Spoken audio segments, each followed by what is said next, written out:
itself, there's a lot of um, bureaucratic bottlenecks at the ports, right? You mentioned documentation. I don't know. I think now it might have even subsided. I'm not really sure. But those problems need to be removed. In Lagos, at the Lagos port, there used to be a lot of traffic gridlock, right? And that's also frustrated exporters. Like, in fact, it was one of the major problems they complained about, because it took days for people going in to either clear goods or take them out to get that done. But right now, I think we are seeing a little bit of improvement in that space, because the new director of NPA now has embarked on significant reforms in that space. So he's trying to make sure that concentration is removed from Lagos ports to other places by trying to revamp other ports, like some of the ports in the east and all of that. There's also an app now that is trying to automate port processes. So automation is also helping now. Maybe not to the level we want, but it's also helping. So the Eto app is also helping importers and exporters, do their operations seamlessly now.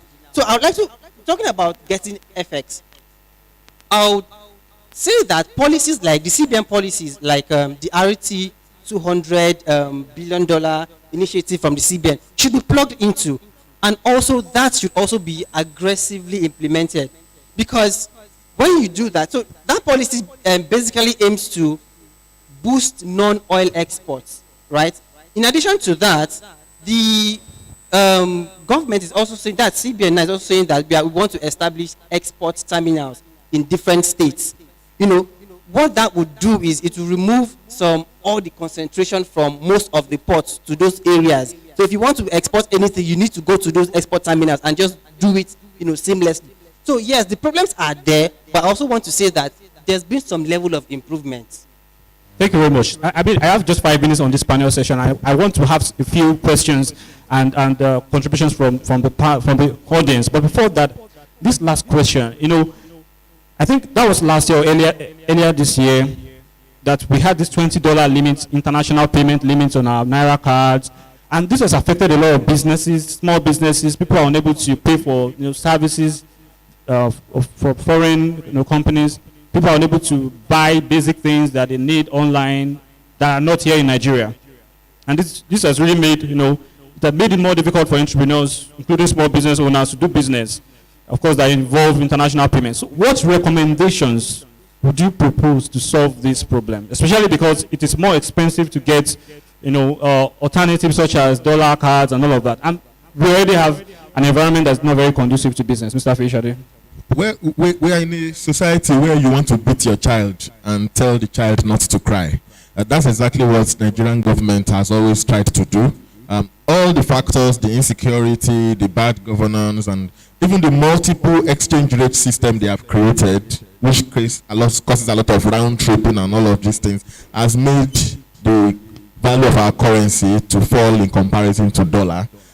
However, because we want to beat our child and tell the child not to cry, we are still deciding on fixing it at a certain level that is not realistic given the market. Of course, that's floating. In fact, we shouldn't even call it floating. It's the normal thing for any commodity. We are not exporting enough. So that's the thing. You cannot eat your cake and have it. The market will always be the market. People, if you tell me that the exchange rate is 500 naira to $1, please, I want to change $10,000 now. Bring it. Then you cannot. But this other guy here is going to give it to me at 700 effectively. It's just like when he said about water. People want to get it. They want the water. Okay, what's the price? Give me the water. What's the price? Give me the electricity. What's the price? Give me the dollars. It's the same thing. So we don't have a choice about these things. What's going to happen when we refuse to float it and on is the same crisis we are in. In fact, the airlines might leave this country like they left Venezuela, and the people will. I hope they won't. Thank you very much. I'll just be able to take one question and one contribution from the audience, because I have to leave here by 11:15. Sorry, 11:15. Yes. So, do we have any contribution from the audience or a question to any of our panelists? We have just one slot for that. Any contribution? Okay, I have one question. Can we get him a mic?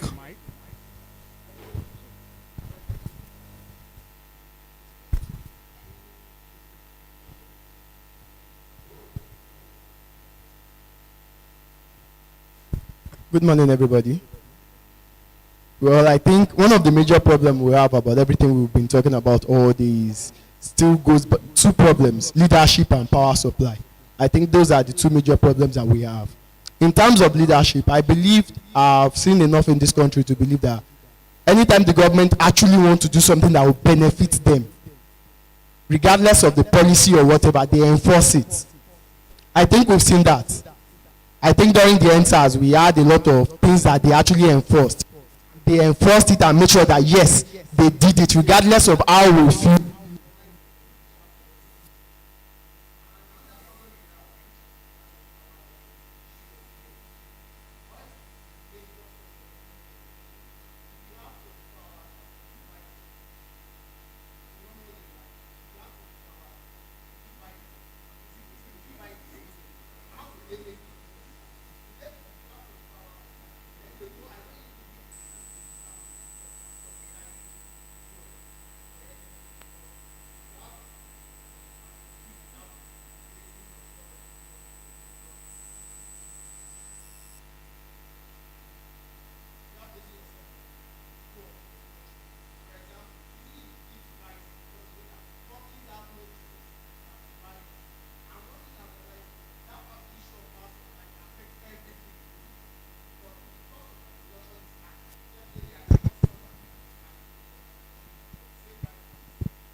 All right, thank you very much for that contribution. So we have just one more contribution. All right, so from the lady, can we get her the mic?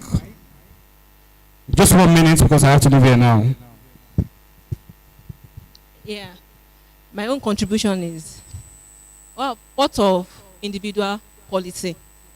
For example, one of the panels made mention that there was a time, maybe, I don't know, it was making an illustration that there was a time someone needs to send a code, and the private sector, and the private sector said, we can't give you a code, we have to see you one-on-one. There's so many policies that is behind us, behind this. How the solution can come in is, how is it government policy that is affecting individual decision making, that is affecting everybody's economy, or how the economy is suiting everybody and the position is placing everybody in the economy. I think that's. Thank you very much for that contribution. That's all I can take. I have tried to keep to time, but I will just give you 1 minute because we're supposed to get a coffee break now. Just 1 minute and we'll leave this panel session.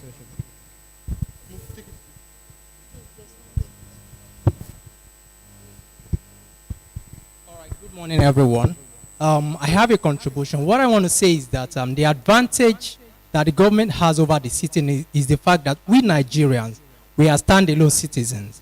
If there is a policy that does not affect us, all of us decide to look away until it affects us.